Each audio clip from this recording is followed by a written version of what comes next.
Good evening, everyone. Oh, yeah, absolutely. Good evening, everybody. I know it's a Cambridge tradition for the latecomers to come in a few minutes late, but if you can come in and take your seats, we have a fantastic hour of conversation and insight awaiting you. My name's Gillian Tett. I'm the newish Provost of King's College, Cambridge, the 45th Provost. I arrived in October, and one of the things I discovered when I arrived was that King's College has the most amazing archives of scribbles, diaries, writings, essays from many of the fantastic King's College alumni over the years, whether it's Alan Turing, E.M. Forster, or John Maynard Keynes. And the ones from John Maynard Keynes are particularly moving because he wrote a series of papers about a century ago about the world as he saw it then, both before and after World War I, and then later after World War II. They went on to form the basis of his fantastic essay cum book, The Economic Consequences of the Peace, and they reflect both optimism and pessimism. They're very, very thought-provoking for the world we live in today. And a few months ago, I was chatting to some of the staff at the IMF and Kristalina Georgieva about these papers, and I asked whether she would consider coming to Cambridge to reflect on the legacy of Keynes and the messages, because one of the things that Keynes did, apart from launching Keynesian economics, which I hope you've all studied, is to be part of the group of people who launched the Bretton Woods system. To my great delight, she agreed. She is here today as head of the IMF to talk about what we can learn from the last 100 years and the next 100 years to come. I should say this is not going to be the usual Cambridge lecture. I won't say anything more about it because you'll see what I mean in a minute, but this is going to be very, very memorable. And the last thing I'll say is that looking back over the last 100 years is not just a moving and sobering and challenging testimony to how the world has or has not changed. It also shows just how different the world is today in terms of some aspects of leadership. I'm the second female provost at King's College, Cambridge. Kristalina Georgieva is the second female head of the IMF. She's also the first emerging markets head of the IMF, which is very significant, some might say very overdue, and also gives the messages and remarks that she's about to tell you, and having had a preview of the speech, I can say they are very striking, but her background gives the message she's going to impart now particular significance. So, thank you for coming here today, and I look forward to your speech. Thank you. Thank you.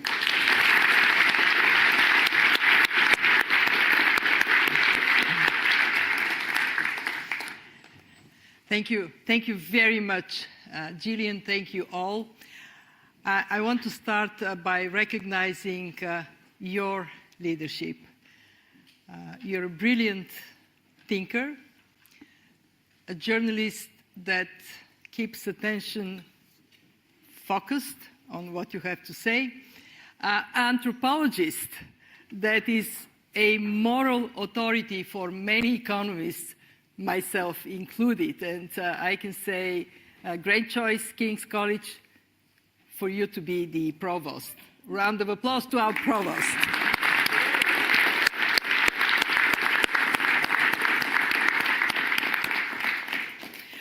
As you heard from Gillian, the inspiration for this lecture came from John Maynard Keynes' essay, Economic Possibilities for Our Grandchildren. We know Keynes studied and worked here. I just visited the space where he worked. He became the father of macroeconomics. He is also one of the founders of the institution I'm so proud to lead, the International Monetary Fund.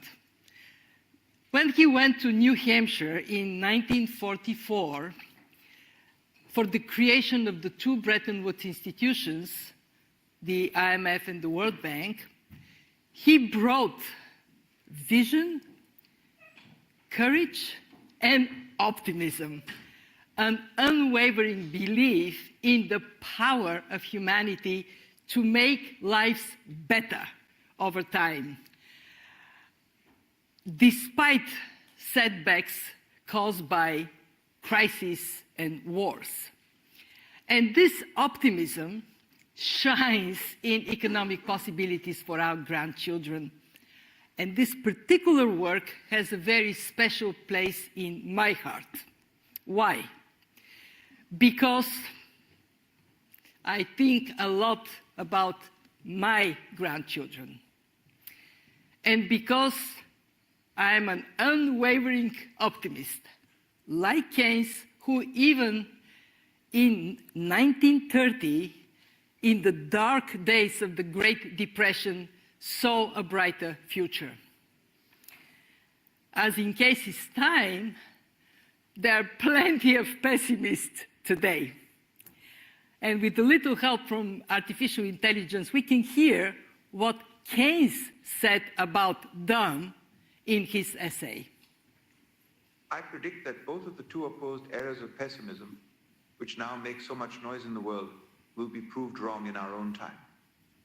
The pessimism of the revolutionaries, who think that things are so bad that nothing can save us but violent change, and the pessimism of the reactionaries, who consider the balance of our economic and social life so precarious that we must risk no experiments. Well, Keynes actually thought that... I predict that both of the two opposed eras of pessimism... He's going to come later.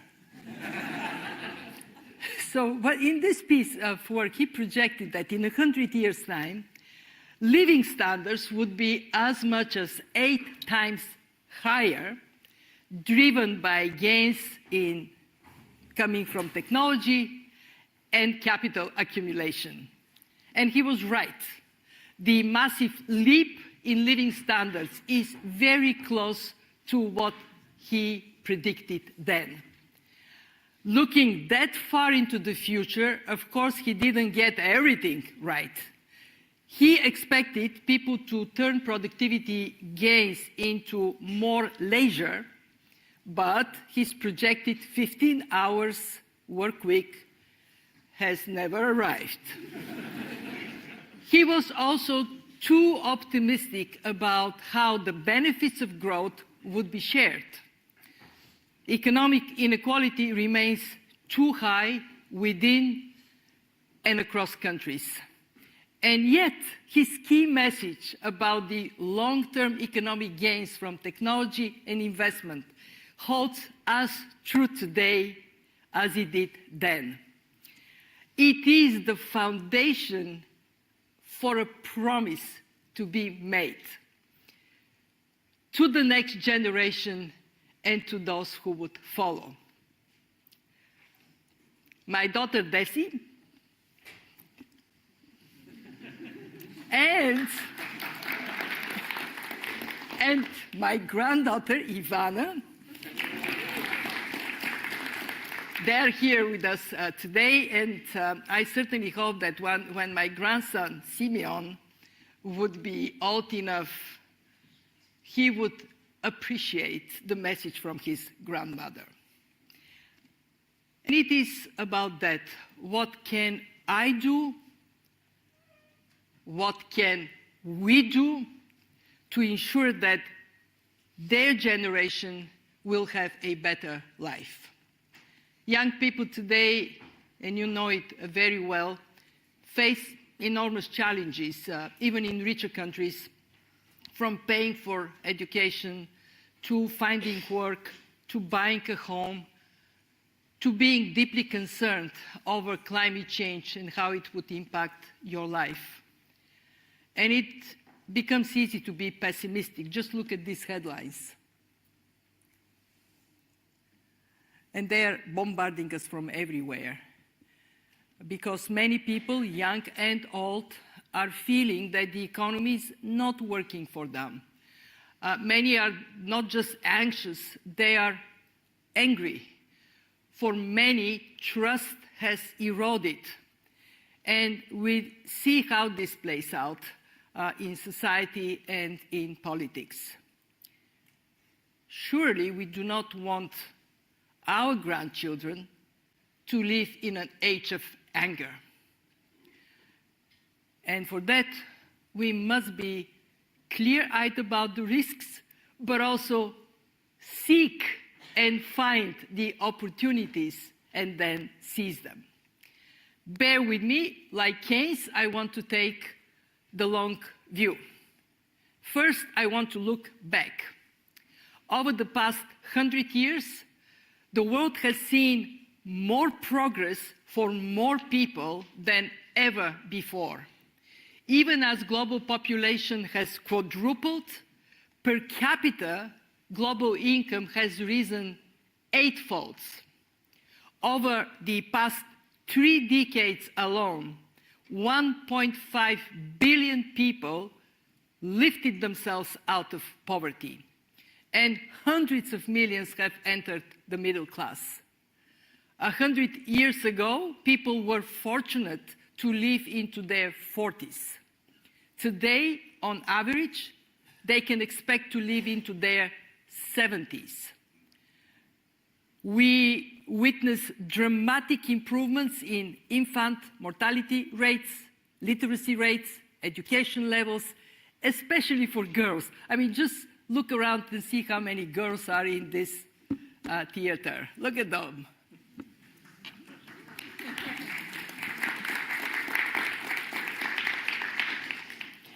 So how did we get here? 2 of the drivers of progress, technology and capital accumulation, worked just as Keynes predicted. People's lives and prospects were transformed by innovations, electricity, the internal combustion engine, antibiotics, indoor sanitation, communication technology. Many of those started in the 19th century and blossomed into the 20th century. Capital fueled investment in industry, agriculture, and services.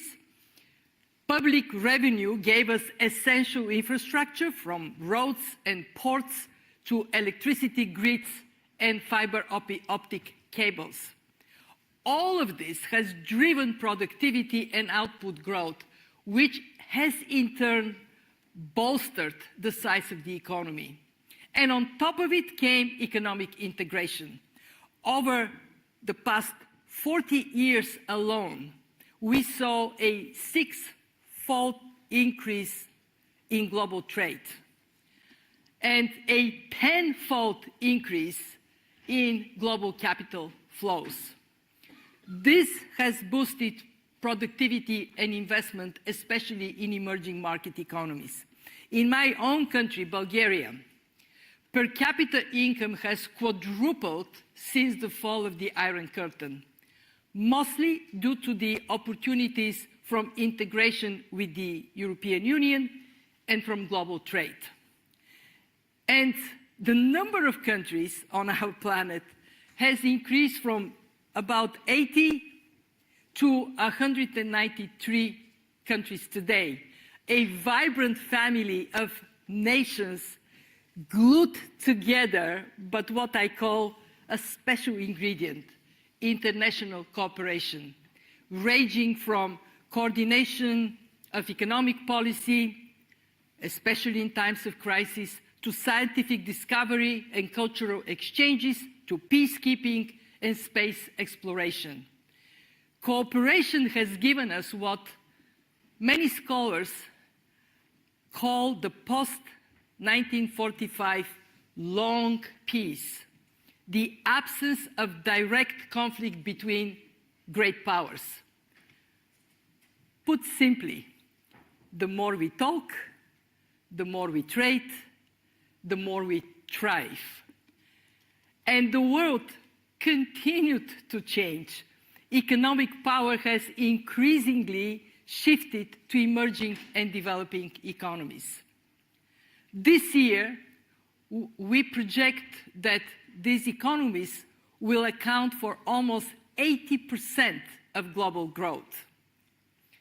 But there have been also serious policy errors, especially a failure to do enough to support those hit hard by dislocations from new technology and trade.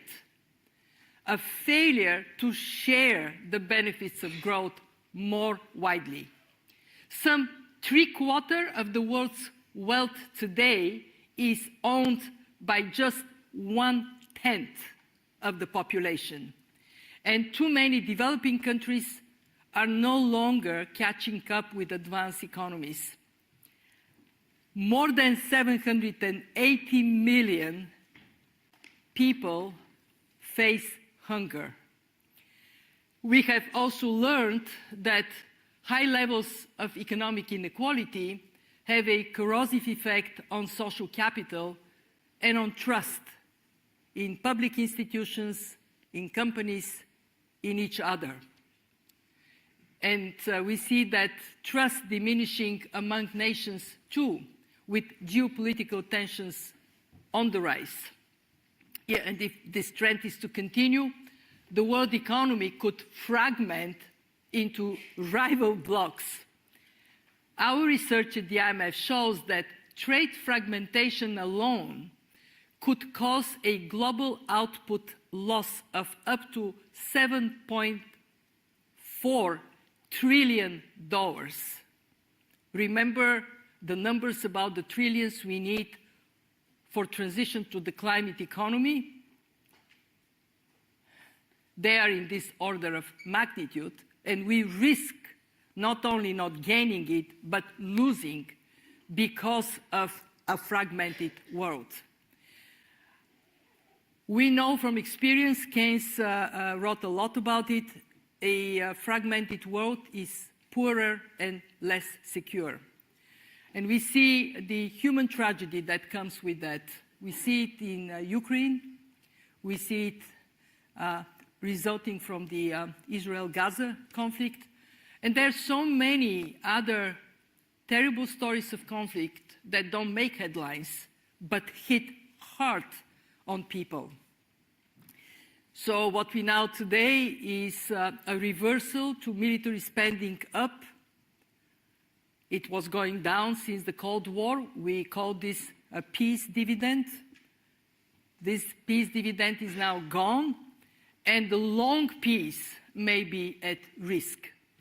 And ironically, this is happening when we need each other even more. We need cooperation to tackle issues that are borderless, cannot be resolved by any country on its own. Climate change is the most glaring example. These are very significant challenges, but at the same time, we can't just sit home and cry over the problems we face. We do have opportunities to pursue. And if the last 100 years are of any guide, we can be reasonably confident in our ability to achieve astonishing progress in the future. And when we add to this that we now have the clear understanding of what did not work in the past, we bring this in and we have agency, the power to change course. So imagine the world in the 22nd century, where everyone, regardless of race, color, creed, gender, or birthplace, has a fair shot to reach their full potential, where technology is put to work for the benefits of all, where people lead healthy and meaningful lives on a livable planet, and where countries work with, not against, each other. I'm looking at the audience, trying to see the pessimists that are rolling their eyes. And just in case, I do have Keynes to lean on. I look forward in days not so very remote to the greatest change which has ever occurred in the material environment of life for human beings in the aggregate. But of course it will happen gradually. Indeed, it has already begun. And it is in this spirit, it has already begun. I want to share with you two possible scenarios for the next 100 years that have been developed by IMF staff. Both assume no cataclysmic events, either because of actions of men or because of nature. In what we may call the low ambition scenario, global GDP would be about 3 times larger and global living standards twice as high as they are today, low ambition. In the high ambition scenario, global GDP would be 13 times larger and living standards would be 9 times higher. Why this huge difference?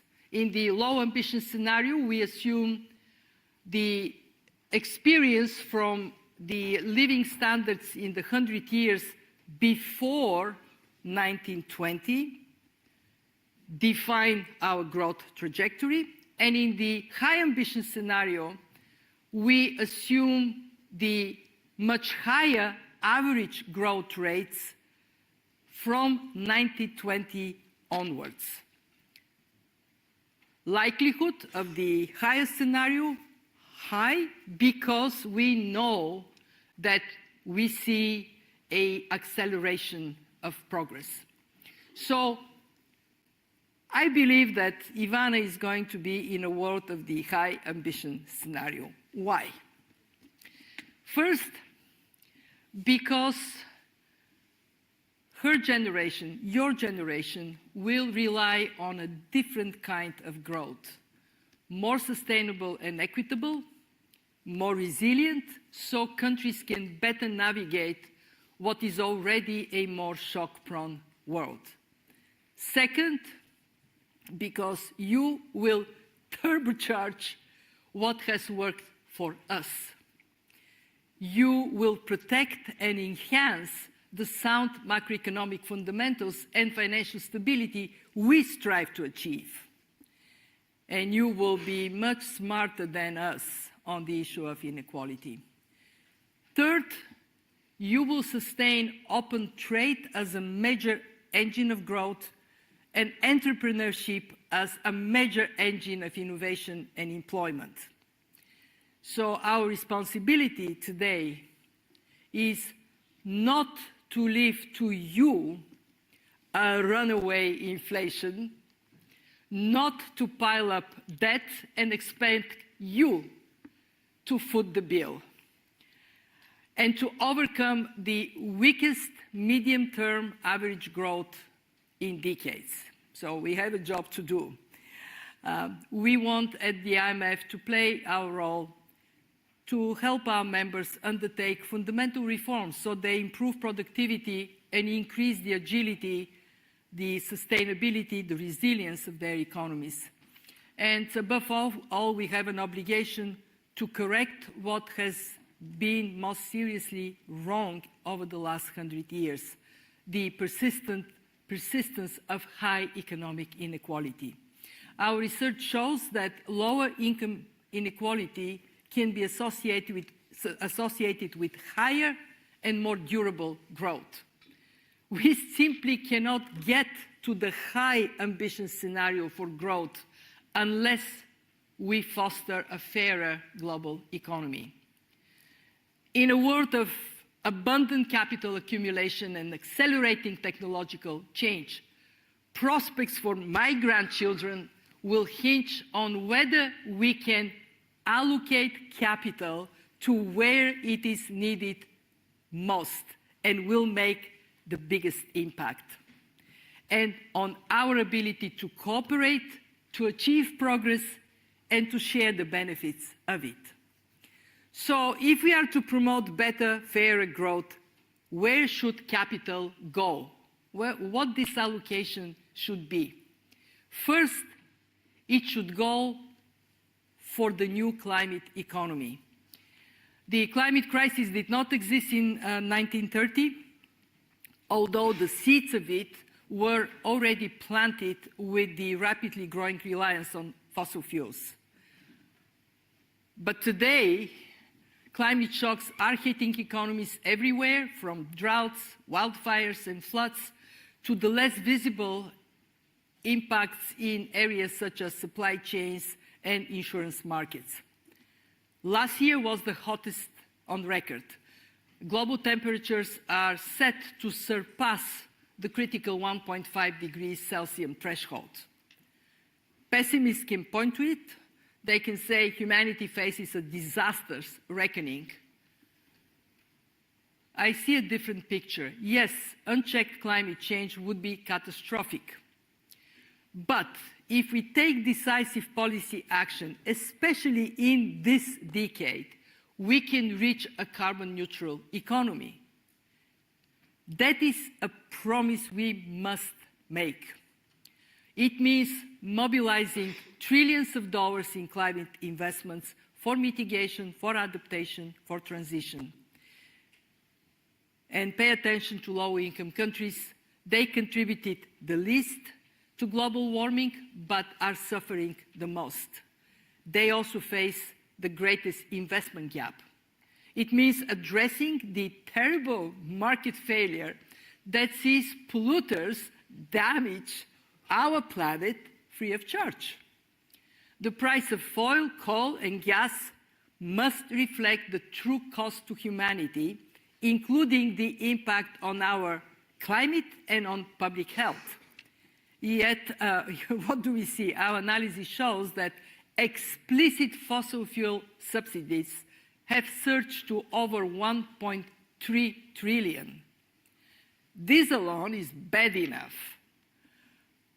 On top of it, we know that these subsidies typically give the richest 20% of the population about 6 times more benefits than to the bottom 20%. Direct assistance to vulnerable groups would be far better. Our research also shows that pricing carbon is the most efficient way to incentivize and accelerate decarbonization, and we have a long way to go. The average price per ton of CO2 emissions today is only $5 a ton, way below the $80 a ton that we need by the end of this decade to get to where we should go. And of course, carbon price is very important, but not enough. We need comprehensive policies to steer the world towards the new climate economy. We need also development finance to do its job, multilateral development banks to step up. We at the IMF are stepping up. We have a new instrument, Resilience and Sustainability Trust, that allows us to provide long-term financing to our members that are vulnerable to climate shocks and need to take the transition. Now, we see that, I want to give credit where credit is due. We see that change is already happening. For every $1 spent on fossil fuels, $1.70 now goes on clean energy. This is compared to ratio 1-to-1 just 5 years ago. And we know that this is actually smart economics. More climate investments would create millions of green jobs. They would increase innovation. They accelerate green technology transfer to developing economies. And they can break the historic link between growth and emissions. You grow, emissions go up. So countries get richer, people enjoy better living standards without hurting our planet. And that climate transition is a big, important part of moving toward a lighter economy, more oriented towards intangible assets such as intellectual property and experience rather than goods, much more efficient and less wasteful, what some have called the circular economy. We don't know much about the future, but let me go to something that we do know. The second thing we have to speed up is investing in the next industrial revolution. The world economy 100 years from now, who knows what exactly it would look like, whether it would be on this planet or it would spread in the neighborhood. But one thing we do know, we know that innovation is accelerating. It is transforming the way we live, we work, we move, and the way we communicate with each other. From quantum computing to nanotechnology, from nuclear fusion to virtual reality, from new vaccines to gene therapy, we create miracles. Just recently, we managed to restore hearing in children with genetic deafness. And let's not forget, our work is quite interconnected, and that means that we can transmit knowledge with the huge potential of improving lives faster everywhere. Take artificial intelligence.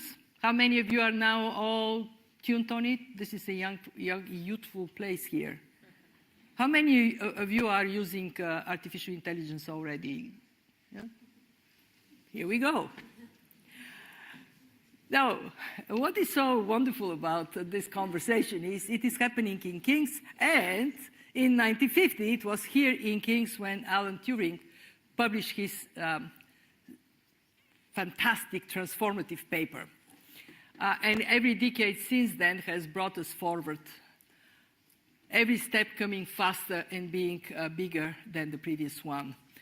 Today, artificial intelligence is poised to reinvigorate the global economy. It is potentially a big bang moment. It could turbocharge productivity, which has been too low for too long. And we know that productivity, more than anything else, determines the long-term wealth of nations. But it does come with risks. Deep fakes, disinformation, potentially increasing inequality both within and across countries. So what is urgent is for countries to prepare, to capture the benefits and to manage the risks, scaling up investments in digital infrastructure, expanding access to training and retraining, setting up regulatory and ethical foundation for artificial intelligence. We have created an index of preparedness for AI at the IMF. I strongly recommend look at it. We also identified the tsunami that is going to hit the labor markets over the next years. 60% of jobs in advanced economies are likely to be impacted. Half of them may see benefits from artificial intelligence, but the other half may see artificial intelligence taking over more human tasks that could drive wages down and destroy jobs. Keynes, in his time, warned about this when he talked about technological unemployment. And I'm especially struck by AI potential, if properly pursued, to shrink the gap between rich countries and poor countries. Yes, to boost productivity, but also to shrink what differs from one place to another in human capital and help income levels catch up with those in advanced economies. And of course, that can only happen with international cooperation. So I believe there is a path to responsible use of AI, and I want to check the audience. Do you believe that we can do it? We can capture the benefits. We can have a better world. Yes? No? The yes. I want to hear the yes. I want to hear the no's. Oh my goodness. So we are in great place. The third area of investment is in people. Greatest dividends are paid here, investing in health, in education, in stronger social safety nets, and empowering women. This lies at the heart of better and fairer capital accumulation. And nowhere is this clearer than in Africa, home of the youngest and fastest growing population. By the end of this century, Africa's share of the global population is set to reach close to 40%. And on the opposite end of the spectrum are regions such as Europe, parts of Asia, where population is rapidly aging and even shrinking. We can make the opposites attract. We can find a way to better connect Africa's abundant human resources with the abundant capital in advanced economies and in major emerging markets. How can we do it? How can we get flows in the right direction rather than having people from Africa running away from their homes to get capital to flow into Africa? Well, by improving macroeconomic fundamentals, the business environment, the tax capacity, the quality of spending.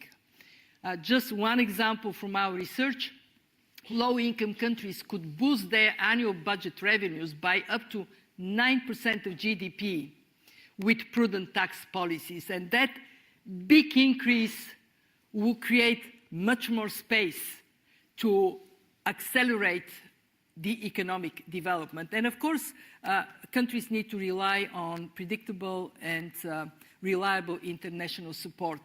We have a critical role at the IMF. We are the insurer of the uninsured. Countries don't have their own reserves, they have us. And if we can combine the right kind of international support with the right kind of domestic policies, we can see Africa attracting long-term flows of investment, technology, and know-how. And this could unlock the full potential of its young people. The result? More jobs there, less outward migration, higher returns on capital there that can flow into the richer countries, help fund the pensions of the elderly population here. And overall, we can have a more dynamic global economy. To put it very simply, a prosperous 21st century, a prosperous next years require a prosperous Africa. So let me get to my conclusions. I believe that investment in these three areas, climate, technology, and people, would define the path for the decades to come. But we cannot do it without cooperation. Keynes gave us a framework, a multilateralism for the 20th century. It served us well. Now we must update it for a new era. What would the 21st century multilateralism look like? Let me suggest the basic principles. It would be more representative with a better balance between advanced economies and the voices of emerging and developing countries. It would be more open and listening, not only to officials, but also to non-official voices, those of communities and social organizations based on common interest. It would be more results-oriented with more concrete deliverables, which would reinforce the benefit of cooperation, both economic and social. So updating this multilateral framework also means upgrading the institutions that serve it, including the IMF. So I was trying to think, Keynes comes to the IMF today. I think he may be surprised to see how much the IMF has changed in scale, in scope, and in character. Just since the pandemic, we have provided some $1 trillion of liquidity and financing to our member countries. We introduced programs for emergency financing and direct debt relief to our members. And our macroeconomic work now includes a focus on climate, on gender, on digital money, on artificial intelligence.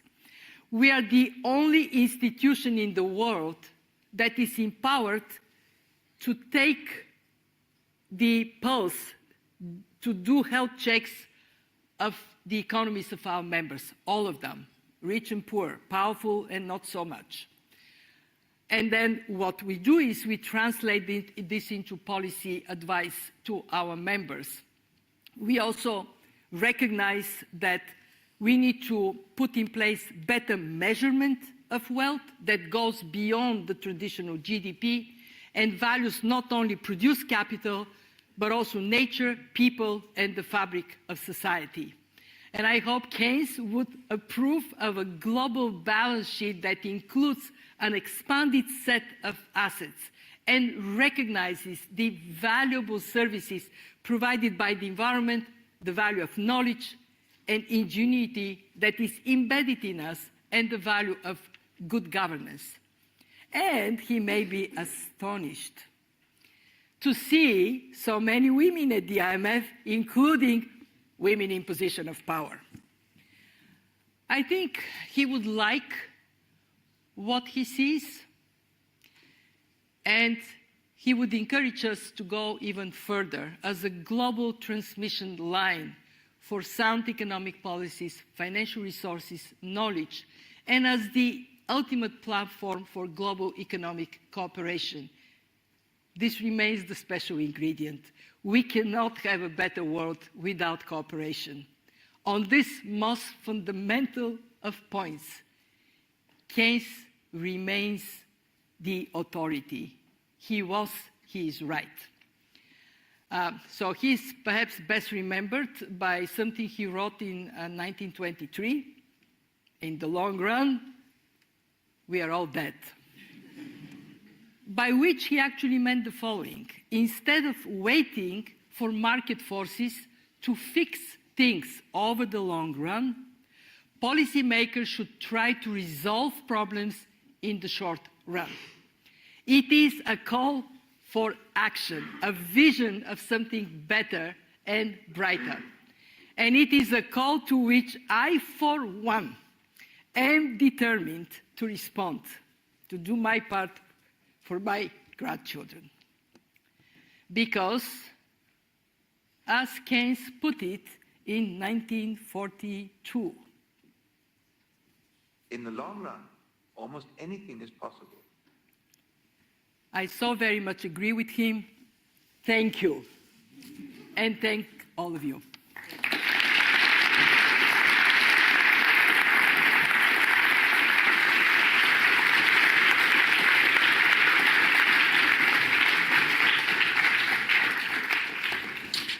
Well, thank you very much indeed for that tour de force. And if only all Cambridge lectures were so dynamic and multidimensional. So thank you. As part of Conversations at King's, we're very keen to include student voices, the voice of academics, as much as we possibly can. So I would urge you all who want to ask questions, please do send them in via Slido. I believe there's a QR code up there which you can use, and there are also QR codes, I understand, around the seats as well, which you can use too. So please go ahead and do that. I'm going to ask just one or two questions quickly myself, because I want to create lots of time for the audience to ask questions.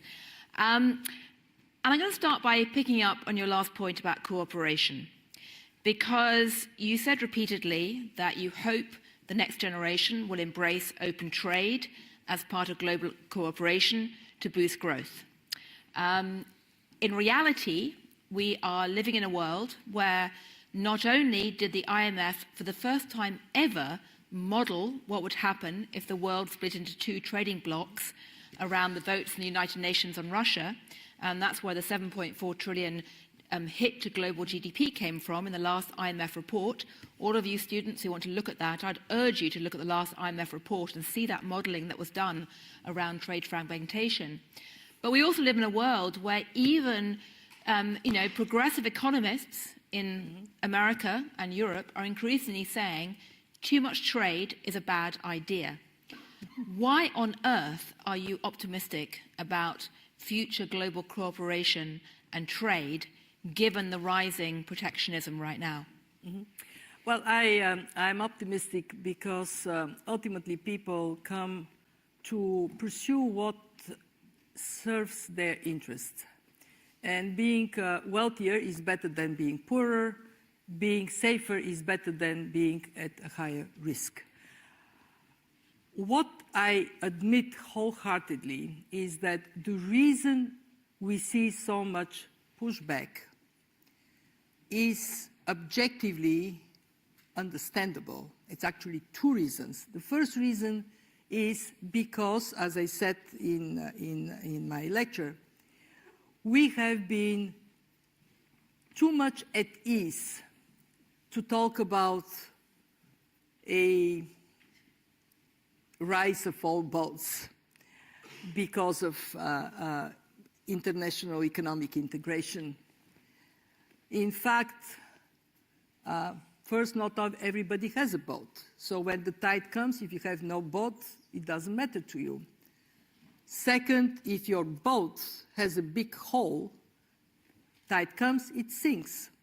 In other words, the impact is not everybody benefit. Yes, on average, we benefit.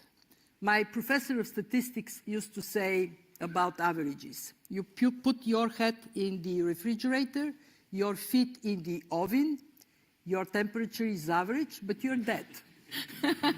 So that neglect to differentiate winners and losers and put in place policies that actually help those who lose their jobs because of dislocation, that is something we are paying now a price for. Unfortunately, it translates into this rush to support those who say we cannot do it on our own. The second reason is actually even more profound, and it is we underestimated that in a world of more frequent shocks, some redundancy in supply chains is necessary. What COVID taught us and what the war in Ukraine taught us is that we cannot rely on one source of inputs. We cannot be just in time. There has to be a little bit of just in case. And that leads to some reshaping of supply chains that is rational. The problem is not that we admit there has to be some of this redundancy. The problem is moving like pendulum in the opposite direction and saying, oh, trade is bad, let's stay home or near home and work with our friends and forget about these people. I want to tell everybody in this audience that majority here are too young to remember the Cold War. I lived, with my daughter is here, we lived on the other side of the Iron Curtain during the Cold War. And boy, was it cold over there.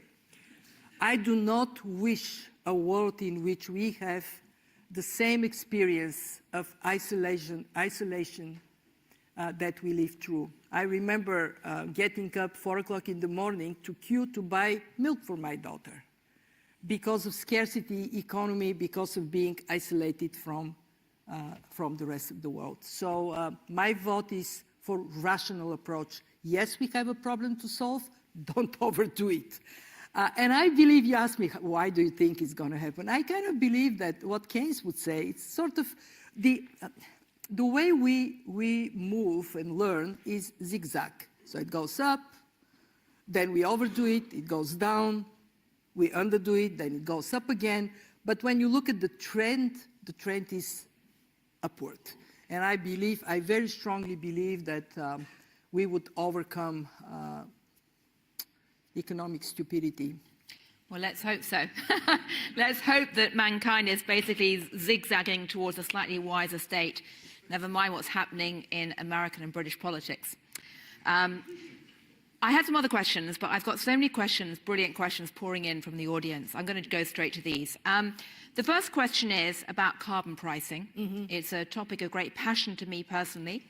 But the question is, how do you feel the gap between lack of available technological solutions today and the urgency to decarbonize? To which I'd add, do you think governments should introduce a mandatory carbon price today?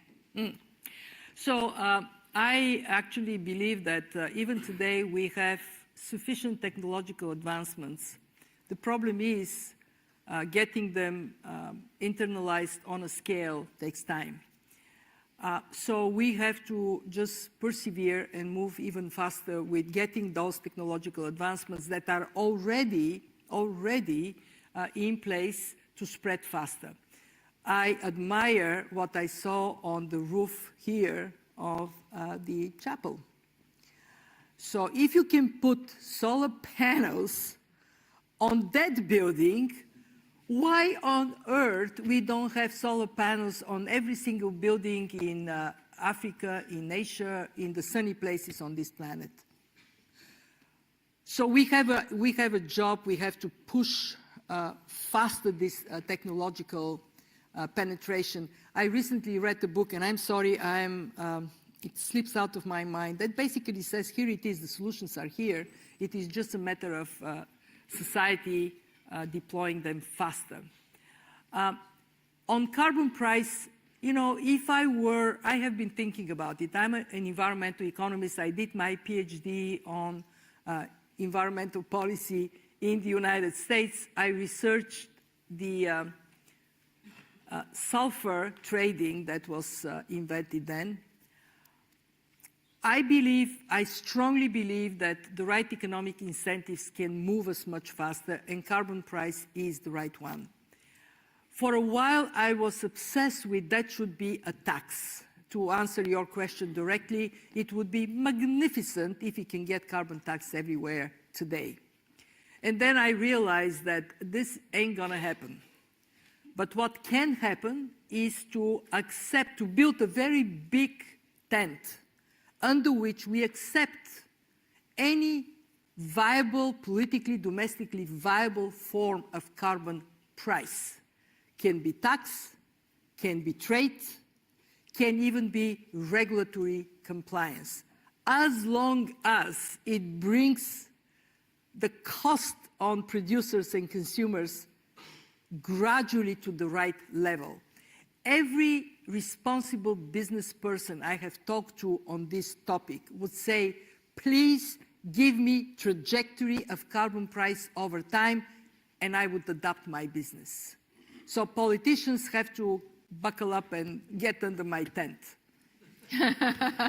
Right. We got several questions from people asking about the future of the economics profession and what they should do as economics students, which I'll come to in a moment to help your cause. But before I do, there's a great question here, which is, what are your most and least favorite aspects of development policy, and what has been the greatest challenge in your time as head of the IMF?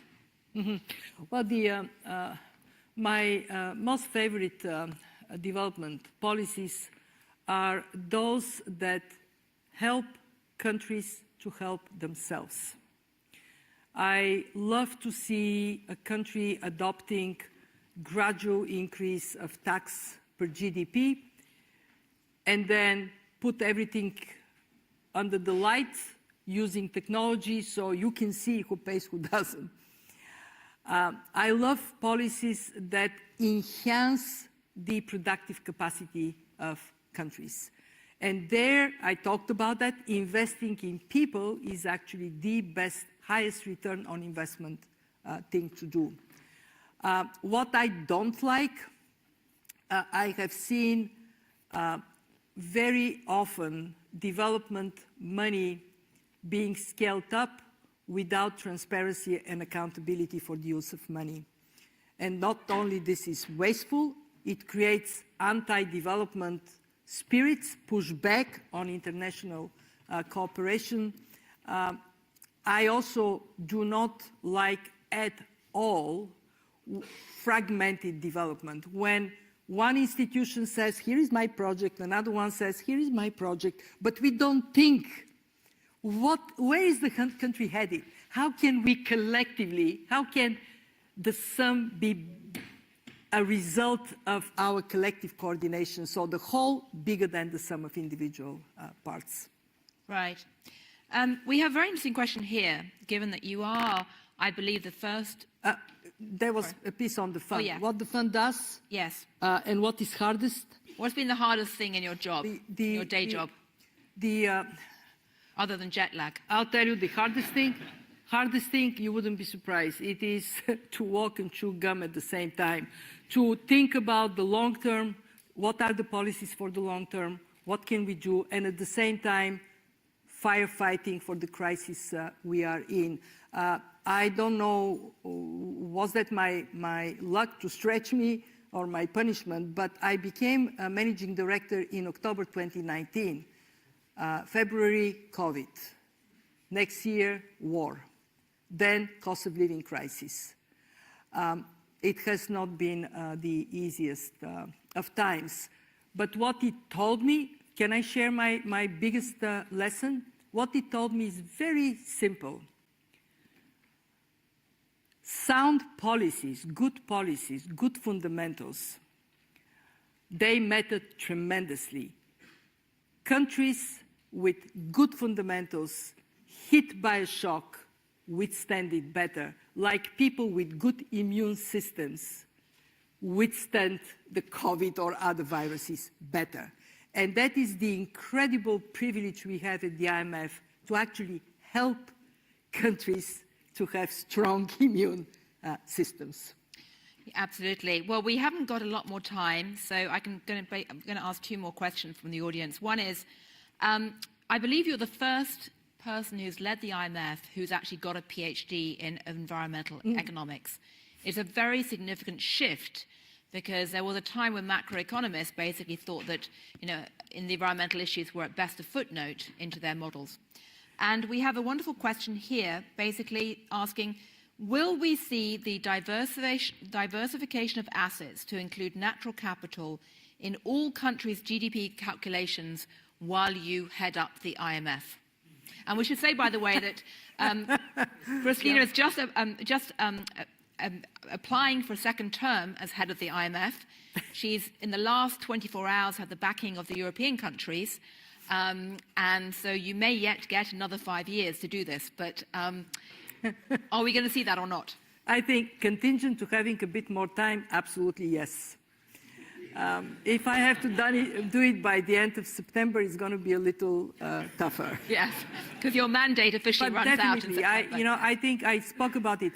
We have to reform measurement because we value what we measure. And if when we measure, when we put in GDP, we increase pollution, and that's a great thing because it increases GDP, we have a problem to be fixed. Absolutely. We have a number of questions from the audience about essentially what they can do to help, both working in the economics profession today and the ones who actually want to study economics. The question I like is this, since we are sitting in Cambridge. What is your advice to students about how they can have the greatest impact on the goals that you mentioned in your speech? What would you tell people sitting in the room, either who are teaching students or actually students, to do next? It's a very easy answer. Come and work with us at the IMF.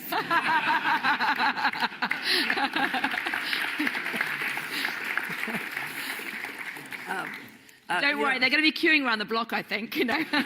I want to say this. I mean, it is incredibly important that we have more younger generation economists coming to the fund. I'm serious, because you bring a way of thinking that is very helpful to break some of the ideological taboos that we have sometimes seen in our work. And you ask questions that we don't even sometimes think of. So please come. Can I tell the audience, my granddaughter is here. I want to tell you. By the way, I think your granddaughter at this point is thoroughly embarrassed. And is probably going to ignore you for the rest of the evening. Anyway. Oh, well. She's wonderful, yes.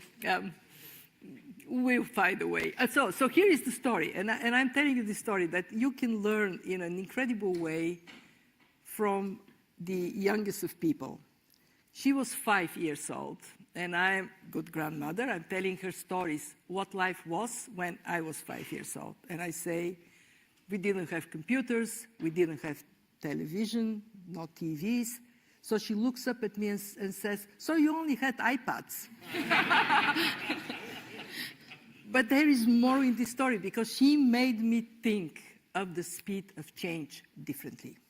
So please come, bring your smart young selves. Well, thank you. Well, It's been a fascinating conversation. I think I'd sort of take away 3 key points, apart from the one that we should all travel with our grandchildren one day to make speeches more dynamic. The first key point is actually, it really pays sometimes to stop and to look back at history and try and imagine the future. I mean, looking back for 100 years is not something that economists normally do. It's certainly not something that people who are like me, trained as journalists, do. We tend to think in terms of weeks if we're lucky. And when you do look back and then try and imagine another 100 years forward, it really does put a different slant on the discussions. Secondly, that when you do that, in spite of all the overwhelming pessimism that we feel today, there really is reason for tremendous optimism. It's very striking how things have changed in some areas. There are many dreadful, very, very depressing things happening today, but actually, from a 100-year perspective, it is indeed very, very striking. And the third thing is that when I think about Keynes, and when I think about the archives in King's, which, we do hope more people will have a chance to see, I can't imagine that Keynes would have dreamt for a millisecond that a Bulgarian grandmother would be running the institution that he created. And that, to me, is both a challenge and a blessing, and a sign of how the world's changing, and a sign of the tremendous opportunities for all of you sitting in the audience.